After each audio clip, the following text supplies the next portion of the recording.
Homo lusonensis, c'est notre mot du jour et il s'agit d'une espèce humaine qui n'avait encore jamais été découverte. C'est aux Philippines que des fossiles vieux de 50 000 ans ont été extraits d'une grotte. Ils ont appartenu à 3 individus dont les caractéristiques rappellent celles des Australopithèques et des Homo sapiens. Une espèce, en somme, mosaïque. Jean-Claude Frédier et Jérémy Moreau. Bien sûr, ce ne sont que des moulages des ossements retrouvés. Mais tout est parti de ce petit os découvert par Florent Détroit et son équipe en 2007 aux Philippines.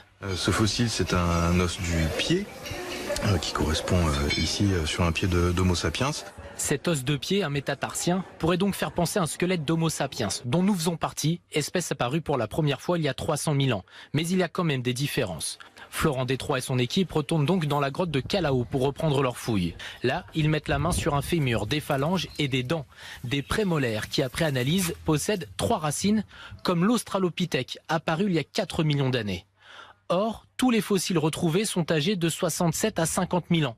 De plus, de nouvelles découvertes intriguent les chercheurs, comme cette phalange de pied qui ne ressemble à aucune autre espèce. On constate qu'elle est courbe, très très courbe, ce qui est un caractère qui est totalement absent chez Homo sapiens aujourd'hui. Chez nous, cette phalange est très très rectiligne parce que notre pied sert à avoir un appui stable au sol.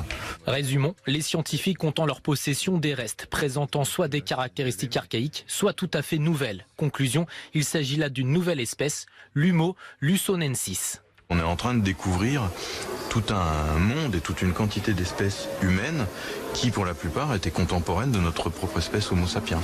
Grâce à cette découverte, on peut désormais dire que 4 espèces humaines ont vécu en même temps sur la Terre. L'Homo sapiens, l'Homo lusonensis, mais aussi l'homme de Néandertal et celui de Flores. Pour les chercheurs, cela démontre aussi une fois de plus que l'homme est un animal comme les autres, avec différentes évolutions possibles, dont nous sommes aujourd'hui les derniers représentants.